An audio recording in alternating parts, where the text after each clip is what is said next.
पधारना है प्रातः 7:30 बजे कि जिसमें संतों द्वारा बहुत ही सुंदर इससे यहाँ प्रवचन होगा, जिसमें पूज्य महाराज जी तो विराजेंगे ही, हमारे अध्यक्ष विश्वेश्वरानंद जी महाराज आएंगे, जिसका हम 9 तारीख से 31 तारीख तक जो प्रवचन सुबह और शाम सुनने वाले हैं, ऐसे दिव्य पुरुष है, वो दिव्य संत है जो यह पूरे हिंदुस्तान की जो सबसे बड़ी पीठाधीश है, कैलाश पीठाधीश, जिसके 5वें प्रेमपुरी जी महाराज हो गए, उनके आज के 11वें पीठाधीश्वर है।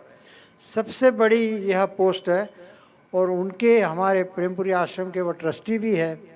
उनको हम सुनने जा रहे हैं 9 तारीख से 31 तारीख 7:30 से 9:30 प्रवचन के माध्यम से, और गीता चिंतन माला जो दया परिवार द्वारा चलती है शाम को 5:30 से 7:30 ब्रह्मसूत्र ज्ञान सत्र, यह बहुत ही सुंदर रीत से होगा।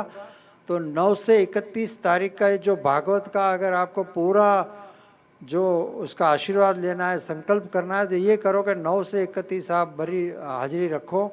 और जो इतने बड़े संत हमारे बीच में विराजमान होंगे, कल उसके दर्शन भी हम करेंगे यहाँ व्यासपीठ पर, हमारे ट्रस्टी और मोहनानंद गिरी जी महाराज, और एक छोटा कुंभ लगेगा यहाँ पे। तो यह दर्शन करना एक अद्भुत दर्शन है जो हमने हमारे बम्बई के यह आंगन में, प्रेमपुरी के आंगन में होगा। कल 7:30 से 9:30 यह जो प्रवचन होगा संतों द्वारा, उसके आशीर्वचन मिलेंगे हमें। और उसके पश्चात टेरेस पर हवन होगा। उसमें भी संत लोग के हाथ से आखिरी जो शिफल विधि वगैरह होगा। 9:30 से 11:30 का ये आचार्यों द्वारा बहुत ही सुंदर इससे श्लोक से होता है। जो भी पोथी के यजमान है उनको तो स्थान मिलेगा, मगर और आप लोग जिसने पोथी नहीं भी लियो, दर्शन करना चाहे तो उसकी भी पूरी व्यवस्था वह रहेंगी। उसके बाद संतों का भंडारा होगा।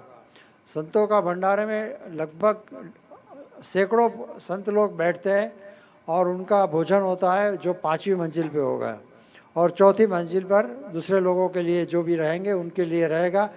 तो यह पूरा कल का कार्यक्रम 7:30 से लगभग 1-1:30 बजे तक चलेगा। आज आपको विशेष करके मैं सूचना देता हूं कि यहाँ आपको उपस्थित रहना बहुत ही ज़रूरी है। इसका पूरा फल कल आपने को मिलने वाला है, तो यह कोई भी ना चुके। और उसके बाद जैसे मैंने बताया कि जो दिव्यानंद जी महाराज है उनका प्रवचन चलेगा 9 तारीख से 31 तारीख। ईश्वर की बड़ी कृपा है, यहाँ एक स्पर्धा होती है जो हमारे मातुश्री प्रभावती हरिलाल ड्रेसवाला भजन संध्या के नाम से होती है, और उसकी रजत जयंती मनाई जाएंगी इस साल। उसके जो प्रवेश पत्र है, जो ये नए जो भजनिक है उनके लिए है। आप भजन गा सकते हैं, आप रूम घर में गाते होंगे, किसी से क्लासेस में सीखते होंगे, तो ये सब नए भजनिकों को उत्साह देने के लिए बच्चों से लेकर वयस्क तक 3 ग्रुप में इसके अवार्ड्स दिए जाते हैं। तो बहुत ही सुंदर स्पर्धा है। इसमें परसोत्तम जलोटा से लेके, कल्याण जी आनंद जी से लेके, विजू शाह से लेके, परसोत्तम उपाध्याय से लेके, दिव्यानंद जी महाराज से लेके कई संतों ने भी इनमें आशीर्वाद दिए। और उसी के परिणाम स्वरूप ये रजत जयंती महोत्सव 22-23 प्रातः 10 से 1 और सायं 24 तारीख को इसका निर्णायक स्पर्धा शाम को 4:30 से 7:30 तक होगी। तो यही दिसंबर में, तो यह आनंद लें।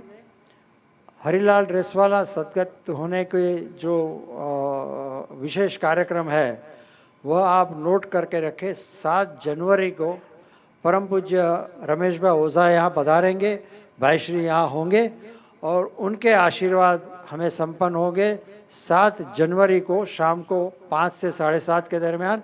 यह भी आप नोट करके रखें। कई ऐसे सुंदर कार्यक्रम भागवत के रूप में, अन्य रूप में आपके बीच में आते जाएंगे और उसके हम सूचित करते जाएंगे। आप सबसे निवेदन है कि जो पोथी के यजमान है वह यहाँ बैठे रहेंगे। अभी आरती जैसे हमेशा हम करते हैं वैसे आरती होगी। उसके पश्चात 7:30 बजे ये जो भागवत की जो आरती था सर आज, आरती के बाद हम यहाँ द्वारकाधीश जाएंगे। द्वारकाधीश पर ये जो भागवत की जो पोथी है उसका जो आज ये पूर्णाहुति है उसके उपलक्ष्य में द्वारकाधीश पर जाके भागवत की पूजा होगी। कल 7:30 से फिर से हम मिलेंगे। और कोई सूचना है जीवन भाई?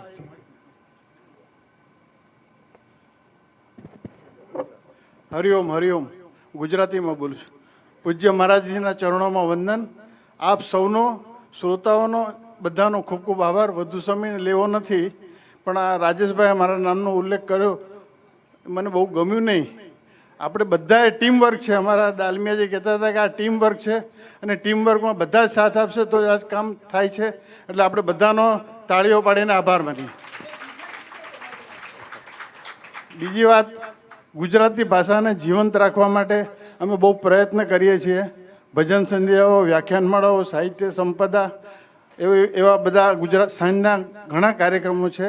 એમાં એક સુંદર કાર્યક્રમ 9 તારીખે છે, 9, 10, 11 ધાર્મિકલાલ પંડ્યા માણભટ્ટ, આ કલા લુપ્ત થવામાં આવી છે, એનો કાર્યક્રમ 5:30 થી 7:30 છે। 3 દિવસ નડાખ્યાન, કૃષ્ણલીલા અને નરસિંહ મહેતાની હુંડી। ત્યાર પછી ગૌતમ પટેલ આવવાના છે રવિવારે 10:30 થી 12:30 અને રામચરિત માનસના પાત્રો વિશે બોલવાના છે। ત્યારબાદ અમારે ભજન સંધ્યાઓ ગુજરાતી ભાષાને જીવંત રાખવા માટે હું બધાને રિક્વેસ્ટ કરું છું કે આ ગુજરાતી ભાષા આપણે આસ્તે આસ્તે લુપ્ત તો નહીં થાય, જ્યાં સુધી ગુજરાતી જીવે છે ત્યાં સુધી ગુજરાતી ભાષા રહેવાની છે। પણ આપણા બાળકો કોન્વેન્ટમાં જાય છે અને પછી ગુજરાતીનો ક ખ ગ બી આવડતો નથી, એટલે આપણે ગુજરાતી ભાષાને જીવંત રાખવાની છે। તો બધા એમાં સાથ આપવાની જરૂર છે। જરૂર બધા પધારશો એવી આશા રાખું છું। ખૂબ ખૂબ ધન્યવાદ।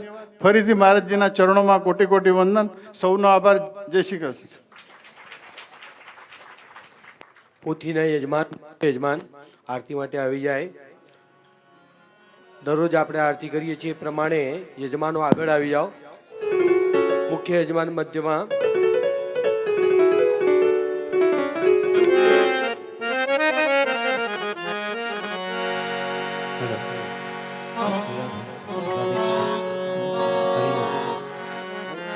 અહીંયા આવો,